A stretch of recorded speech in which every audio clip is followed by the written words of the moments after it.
Jesus Christ is risen today. Hallelujah. Our triumphant holy day.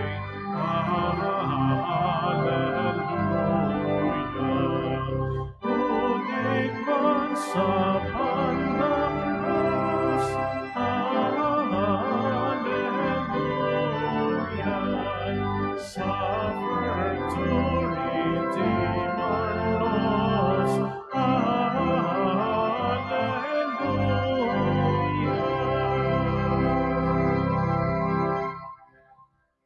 In the name of the Father, and of the Son, and of the Holy Spirit, Amen. the grace of our Lord Jesus Christ, and the love of God, and the communion of the Holy Spirit be with you all. And with your spirit. Brothers and sisters, let us acknowledge our sins, and so prepare ourselves to celebrate the sacred mysteries. Lord Jesus, you came to reconcile us to the Father and to one another. Lord, have mercy. Lord, have mercy. Lord Jesus, you healed the wounds of sin and division. Christ, have mercy. Christ, have mercy. Lord Jesus, you intercede for us with your Father. Lord, have mercy. Lord, have mercy. May Almighty God have mercy on us, forgive us our sins, and bring us to everlasting life. Amen. Let us pray. Grant, we pray, Almighty and merciful God, that the Holy Spirit, coming near and dwelling graciously within us, may make of us a perfect temple of His glory. Through our Lord Jesus Christ, your Son, who lives and reigns with you in the unity of the Holy Spirit, God, forever and ever. Amen. Please be seated. A reading from the Acts of the Apostles. From Miletus, Paul had the presbyters of the church at Ephesus summoned. When they came to him, he addressed them. You know how I lived among you, the whole time from the day I first came to the province of Asia. I served the Lord with all humility and with the tears and trials that came to me because of the plots of the Jews. And I did not at all shrink from telling you what was for your benefit, or from teaching you in public or in your homes. I earnestly bore witness for both Jews and Greeks to repentance before God and to faith in our Lord Jesus. But now, compelled by the Spirit, I am going to Jerusalem.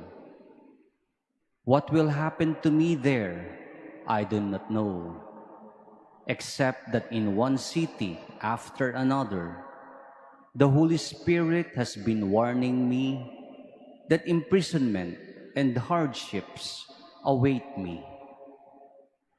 Yet I consider life of no importance to me.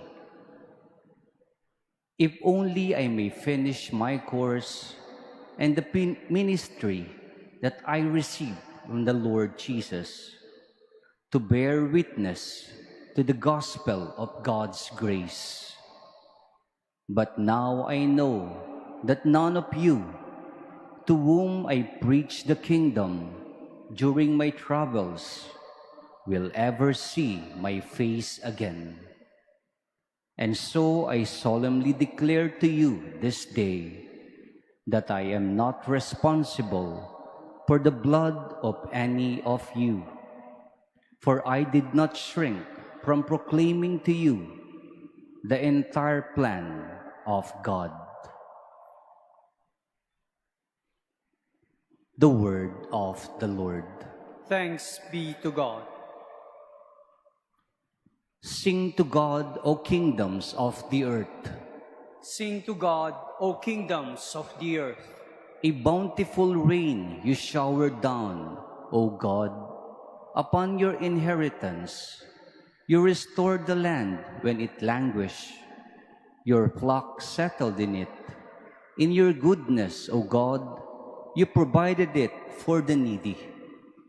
Sing to God, O kingdoms of the earth.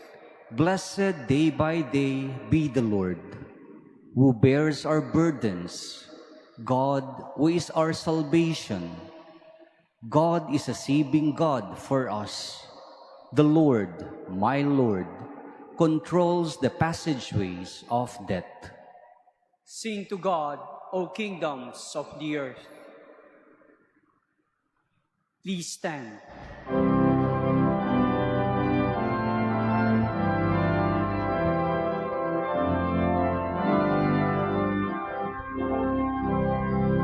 Alleluia, alleluia, alleluia, alleluia, alleluia,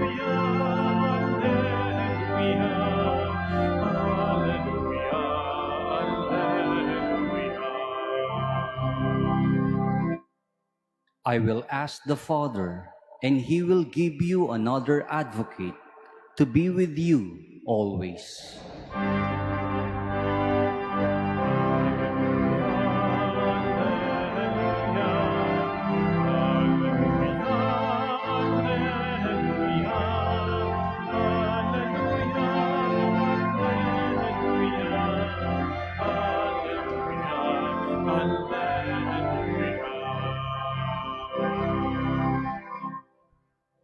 The Lord be with you. And with your spirit. A reading from the Holy Gospel according to Saint John. Glory to you, O Lord. Jesus raised his eyes to heaven and said, Father, the hour has come. Give glory to your Son, so that your Son may glorify you, just as you gave him authority over all people, so that your Son may give eternal life to all you gave him. Now this is eternal life, that they should know you, the only true God, and the one whom you sent, Jesus Christ. I glorified you on earth by accomplishing the work that you gave me to do. Now glorify me, Father, with you, with the glory that I had with you before the world began. I revealed your name to those whom you gave me out of the world. They belong to you, and you gave them to me, and they have kept your word. Now they know that everything you gave me is from you, because the words you gave to me I have given to them, and they accepted them and truly understood that I came from you, and they have believed that you sent me. I prayed for them. I do not pray for the world, but for the ones you have given me, because they are yours, and everything of mine is yours, and everything of yours is mine, and I have been glorified in them. And now I will no longer be in the world, but they are in the world, while I am coming to you. The Gospel of the Lord. Praise to you, Lord Jesus Christ. Please be seated. Good afternoon, my dear brothers and sisters in Christ. Today's Gospel brings us into a very sacred moment in the life of Jesus. We hear what is often called the priestly prayer of Jesus. Before his passion, before his suffering and death, before the betrayal and the cross, Jesus lifted his eyes to heaven and prayed. At napakagandang tagpong ito, sa halip na magreklamo, na matakot at isipin lamang ang sarili niyang paghihirap, Jesus chose to pray. At higit pa roon, ipinanalangin niya hindi lamang ang kanyang sarili at misyon, kundi pati ang mga taong ipinagkatiwala sa kanya. Jesus prayed not only for his mission, but also for the people entrusted to him. Napakahalagang paalala nito para sa ating lahat. Many of us are busy with responsibilities, with work, with ministry, with family concerns, and personal struggles. We work hard for our goals and dreams. But Jesus reminds us today that our mission is never separated from the people around us. Sometimes we become so focused on success, accomplishment, and productivity that we forget the people entrusted to our care. Parents become busy earning a living but forget to spend time with their children. Children become busy with studies or careers but forget their aging parents. Church workers become busy with activities but forget to pray for the people they work with and for the people they serve. But Jesus teaches us another way. Before the cross, before the pain, He prayed for His disciples. Hindi lamang ang trabaho ang mahalaga kay Jesus. Mahalaga rin ang mga taong kasama Niya sa misyon. True love knows how to pray for the welfare of others. Kapag tunay mong mahal ang isang tao, hindi mo lamang siya tinutulungan materially o emotionally. You also bring that person to God in prayer. Because there are burdens too heavy for human strength alone. There are wounds that only God can heal. There are fears that only God can calm. How beautiful it is to know that someone is praying for you. Marahil marami sa atin ang narito ngayon dahil may isang nanay na matyagang nananalangin para sa atin.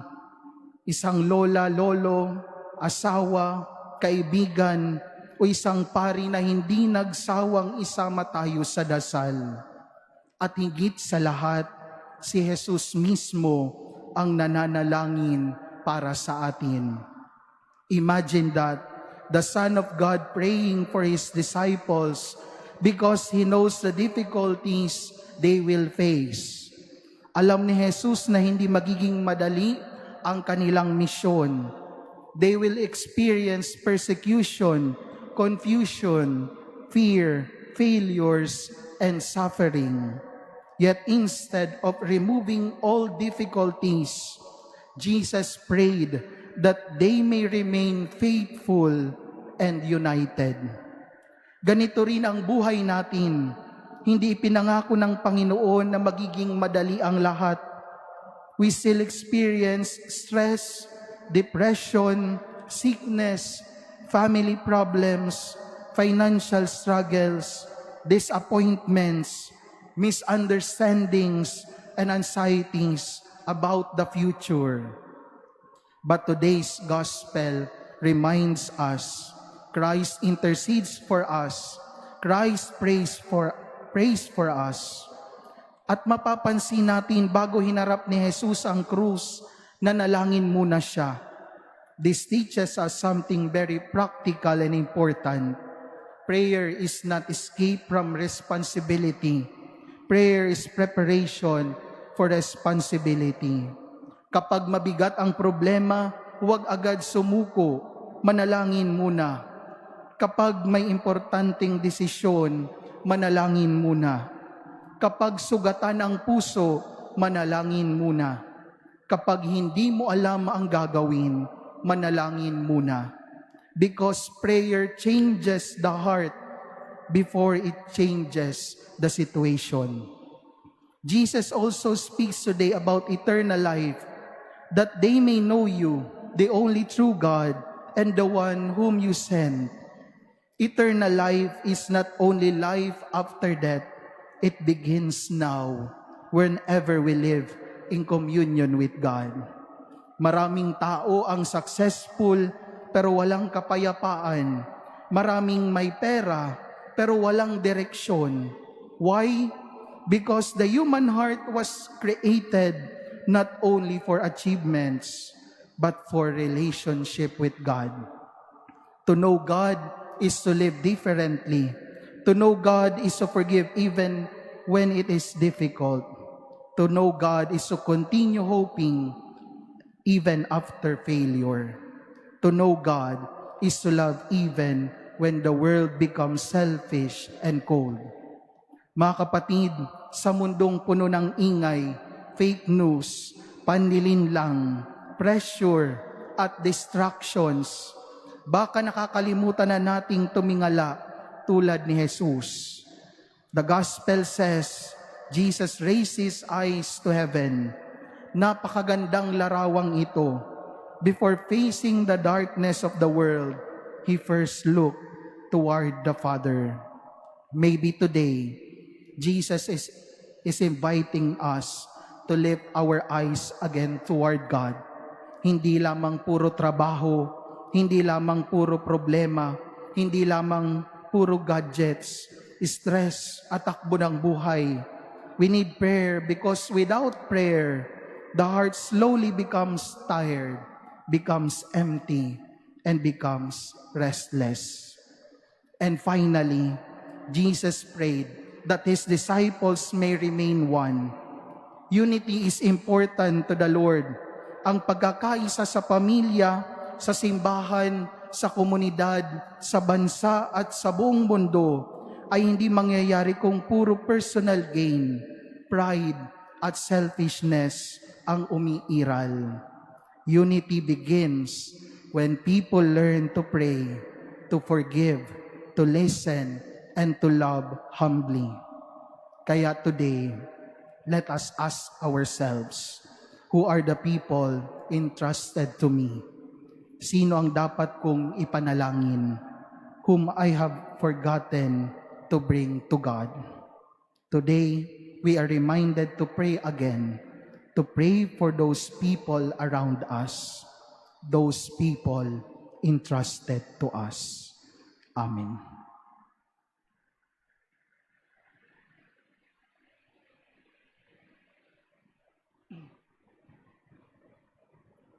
Please stand.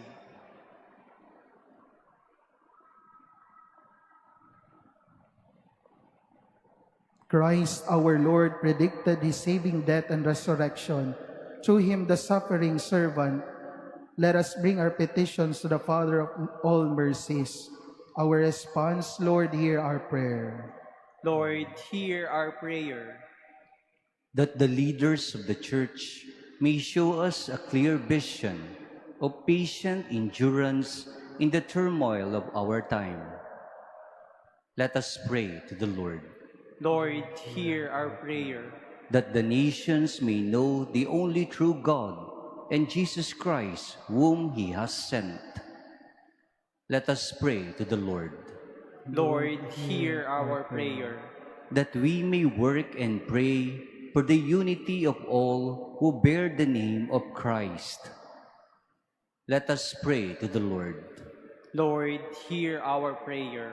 That the sick may unite their sufferings with those who Jesus on the cross. Let us pray to the Lord. Lord, hear our prayer. We earnestly pray for peace in the Middle East and the world.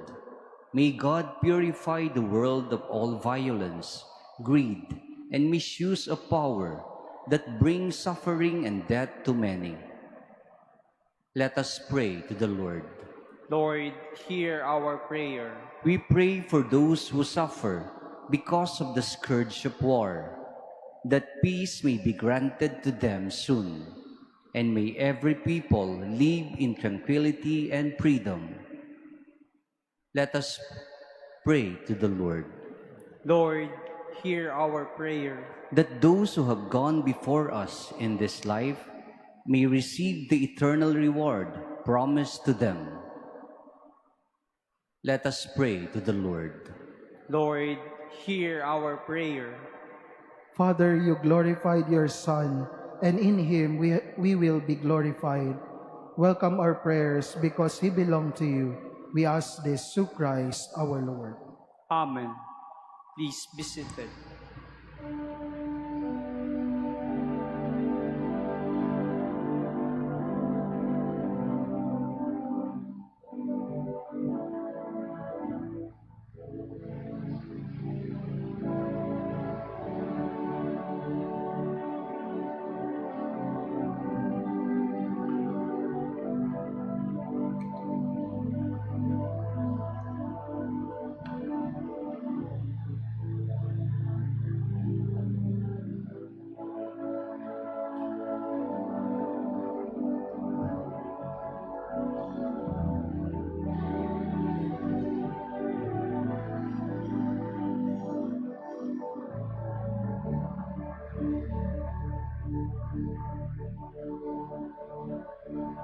Please stand.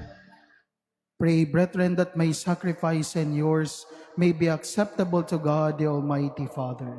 May the Lord accept the sacrifice at your hands for the praise and glory of his name, for our good and the good of all his holy church.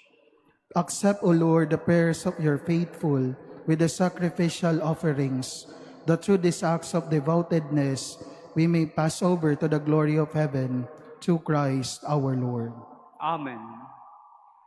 The Lord be with you. And with your spirit, Lift up your hearts. we lift them up to the Lord. Let us give thanks to the Lord our God.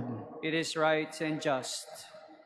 It is truly right and just, our duty and our salvation, always and everywhere to give you thanks, Lord, Holy Father, Almighty and eternal God, through Christ our Lord. For after his resurrection, he plainly appeared to all his disciples and was taken up to heaven in their sight, that he might make us sharers in his divinity. Therefore, overcome with paschal joy, every land, every people exalts in your praise, and even the heavenly powers with the angelic hosts sing together the unending hymn of your glory as they acclaim. Holy, holy, holy Lord God of hosts, heaven and earth are full of your glory. Hosanna in the highest. Blessed is he who comes in the name of the Lord. Hosanna in the highest. Please kneel. You are indeed holy, O Lord, the font of all holiness. Make holy therefore these gifts, we pray, by sending down your Spirit upon them like the dewfall, so that they may become for us the body and blood of our Lord Jesus Christ. At the time he was betrayed and entered willingly into his passion, he took bread, and giving thanks, broke it, and gave it to his disciples, saying, "Take this, all of you, and eat of it, for this is my body, which will be given up for you."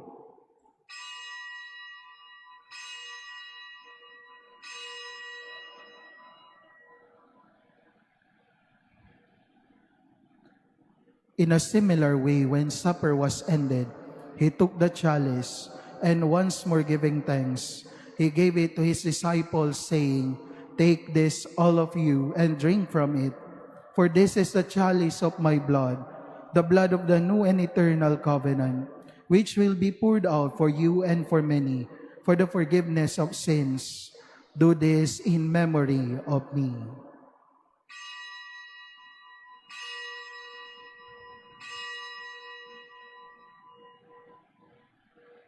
Please stand. The mystery of faith. When we eat this bread and drink this cup, we proclaim your death, O Lord, until you come again. Therefore, as we celebrate the memorial of his death and resurrection, we offer you, Lord, the bread of life and the chalice of salvation, giving thanks that you have held us worthy to be in your presence and minister to you. Humbly we pray that partaking of the body and blood of Christ, we may be gathered into one by the Holy Spirit. Remember, Lord, your church is spread throughout the world, and bring her to the fullness of charity, together with Leo, our Pope, and Jose, our Bishop, and all the clergy. Remember also our brothers and sisters who have fallen asleep in the hope of the resurrection, and all who have died in your mercy. Welcome them into the light of your face. Have mercy on us all, we pray, that with the Blessed Virgin Mary, Mother of God, with Saint Joseph, her most chaste spouse, with the blessed apostles and all the saints who have pleased you throughout the ages, we may merit to be co-heirs to eternal life and may praise and glorify you to your Son, Jesus Christ. Through him and with him and in him, O God, Almighty Father, in the unity of the Holy Spirit, all glory and honor is yours forever and ever.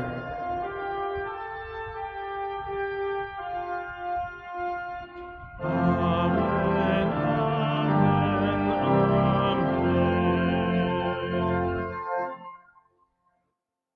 At the Savior's command and formed by divine teaching, we dare to say, Our Father, who art in heaven, hallowed be thy name. Thy kingdom come, thy will be done on earth as it is in heaven. Give us this day our daily bread, and forgive us our trespasses, as we forgive those who trespass against us. And lead us not into temptation, but deliver us from evil. Deliver us, Lord, we pray, from every evil. Graciously grant peace in our days, that by the help of your mercy we may be always free from sin and safe from all distress, as we await the blessed hope and the coming of our Savior, Jesus Christ. For the kingdom, the power, and the glory are yours, now and forever.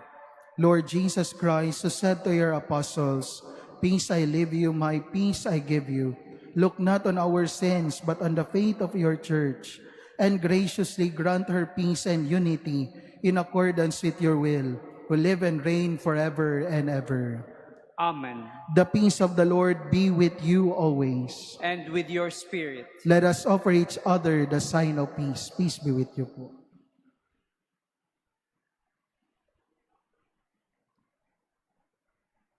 Lamb of God, you take away the sins of the world. Have mercy on us. Lamb of God, you take away the sins of the world. Have mercy on us. Lamb of God, you take away the sins of the world. Grant us peace. Please kneel. Brothers and sisters, this is Jesus Christ, the Lamb of God, who takes away the sins of the world. Blessed are those called to the supper of the Lamb. Lord, I am not worthy that you should enter under my roof, but only say the word, and my soul shall be healed.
Please stand.